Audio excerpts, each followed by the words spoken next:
Hey folks, how's it going? Welcome back to the channel and welcome back to another one of our weekly Bofuri discussion videos, and today we are here to talk all about episode 5. But before we get into that though, I do want to give a big thank you to those of you who shared last week's video over on Twitter.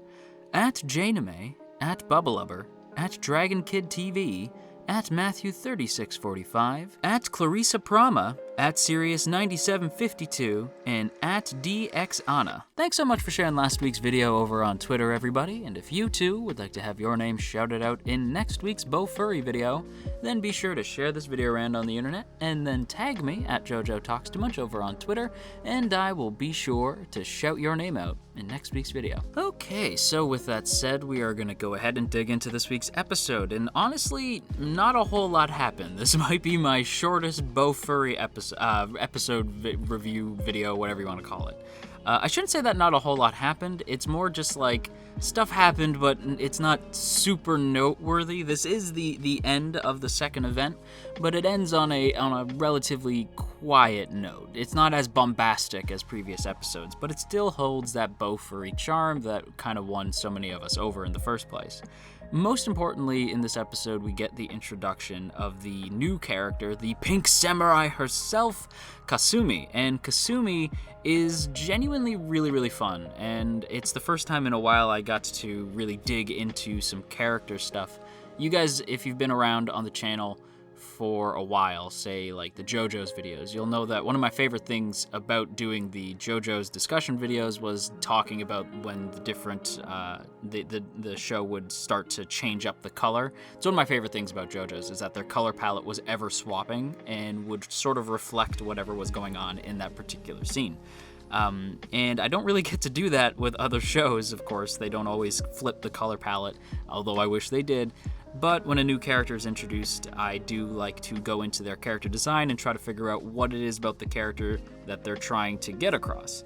And the character designer Kazuya Hirata for Bofuri has decided to present us with Kasumi, who is basically this pink and purple samurai character. And she's really interesting. I think when you look at her garb, right, she's wearing this sort of samurai-esque attire, and that sort of immediately denotes this sense of honor, this warrior, and that's just pretty much from cultural osmosis. We've come to associate the samurai with Bushido, which is the way of the warrior, and we sort of see any sort of samurai as typically being honor-bound and selfless and a true warrior. They have like that heart of the warrior type thing. It's just basically stuff that especially if you're watching anime, it's something that you sort of pick up through osmosis just over time. So immediately I got the sense like, okay, so she's probably honor-bound, she's probably really strict, but she wasn't quite strict, and that you can tell by her color choice in her particular outfit, but we'll get there. The other thing I want to point out about the whole samurai outfit itself is that she is solitary. She seems to be a solo player, which would make her less of a samurai and possibly more of a ronin, sort of a wandering samurai. Maybe she did have like a partner who she used to team up with and then sort of left them, which is more of the ronin thing. A ronin is basically a samurai who has lost their master. So maybe Kasumi used to team with somebody, much like Maple and Sally, since she does sort of strike me as just an older Sally. But maybe she sort of struck off on her own, became a ronin, who knows? But it's stuff like that that gets you thinking. It's one of the things I like about character design. You can really sort of dig deep and try to figure out what it is they're trying to say. I'm probably reaching, and I mean, like, that's fair, but I do think it's worth pointing that out. Likewise, Kasumi's colors sort of avoid the strictness, like I said earlier. Typically with samurai-esque characters, they're honor-bound, they're strict, they're really like quiet and reserved. But the color choices of pink and purple really say a lot about Kasumi's character. Pink represents a lot of compassion and femininity, of course. Pink is usually sort of a calming color, sort of relaxes the viewer, and it's this sort of, like it typically represents a lot of compassion. We see that a lot with a lot of like feminine characters typically wearing pink. Sort of means like they're more in touch with their emotions, they're a little bit more wise to that emotional spectrum. And you get that with Kasumi. She does seem to be a little bit more in tune with her emotion. She's gives off that sort of calming vibe. And the purple represents wisdom and mystery. And you do get that sense as well. There's several points in the episode where Kasumi is shown to be particularly wise. She does get tricked by Sally being a little bit more crafty when it comes to combat, but we see Kasumi's wisdom through scenes where she's actually able to combine certain moves to get them out of sticky situations. In particular, the one I'm thinking of is when she uses Sally's leap plus her sword skills to get up and over these snails and into the exit. So you can see that sort of wisdom reflected in her character design, in her actual character, which, again, I love. And with the pink and purple combined, you get this sort of calming and encouraging nature, sort of like, and as I said, she is sort of like an older version of Sally, so you get this sort of older sister type character. You get this Oni-sama type of character out of Kasumi, and that's just, again, looking solely at her character design. I'm usually disappointed when people say, like, oh, you're reaching too far, because I feel like that's vaguely insulting. A lot of character designers, like our friend Kazuya Hirata here, typically put a great deal of work into the character design, whether that's Hirata or Yumi-kan, the original creator themselves.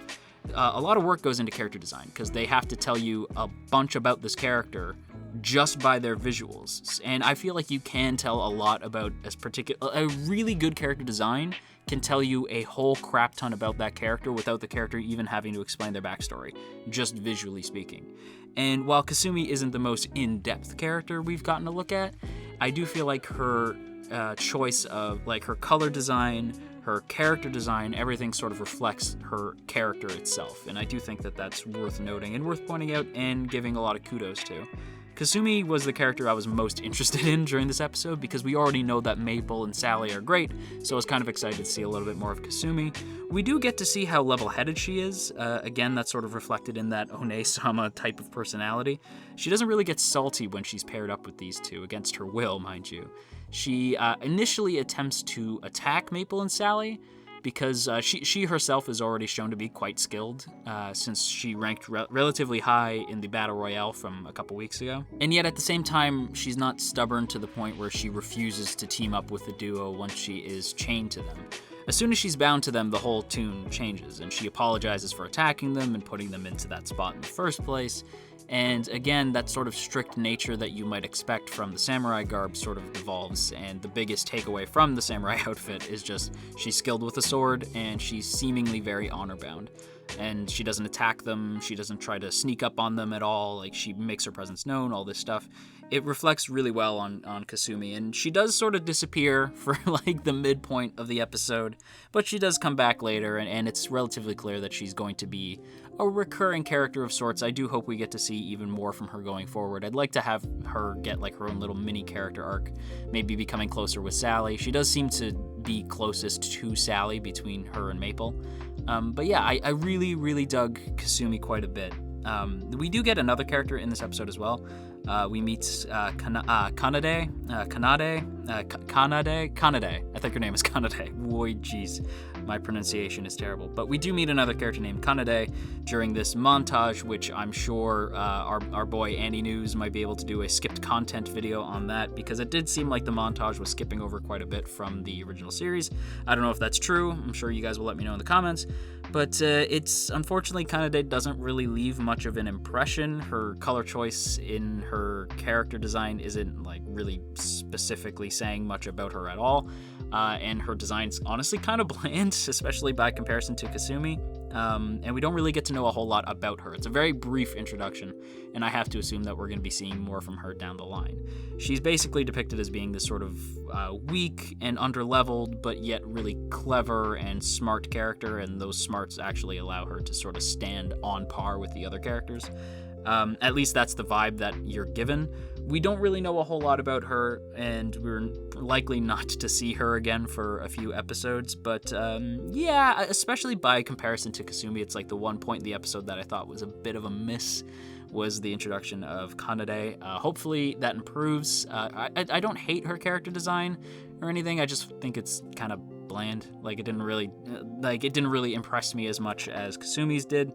But who knows? I like the idea of the cube thing. The cube thing was kind of cool. The fact that it turns into a spear of some kind. They reference Akashic Records, which I only know because of that other anime that I really can't stand. So I don't know. I thought that was kind of funny, but other than that, unfortunately, there's just not much to Kanade as a character.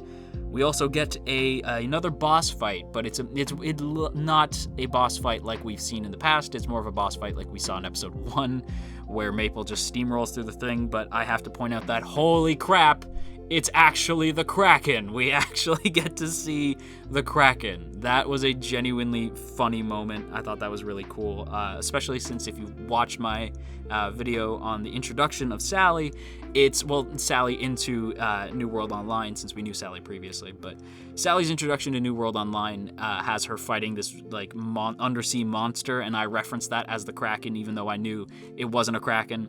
That is a straight up Kraken that they are fighting at the end of the episode, so I thought that was really fun. Also, we get to see Sally go on an absolute tear, just ripping through dudes at the end of the last night, and that was really dope. Overall, it was just a really fun episode. Again, not a whole lot happened. It was more of a jokey, laid-back episode, but it was still just that solid Bofuri adventure that we've come to know. And with that said, everybody, I'm going to wrap up my thoughts here. Overall, I would say that this episode is like a warm cup of orange pico. It is a reliable episode. It is what you come to expect from the show, and I thoroughly enjoyed it. And with that said, that is a wrap on today's video, so I hope you guys enjoyed. If you did, then go ahead and hit that like button, maybe even consider sharing the video around on the internet, and go ahead and hit that subscribe button if you want to stick around and see more content from me. And if you do, be sure to click on that bell icon so that you'll know immediately when a new video of mine comes out. And if you want to go above and beyond, then consider checking out our Teespring store and grabbing yourself a mug, or checking out our Patreon page, which really helps support the channel. And speaking of our Patreon page, I want to give a big thank you to those of you who support the channel over on Patreon. Andrew W., Calvin A., Crowbar of Irony, Daniel G.,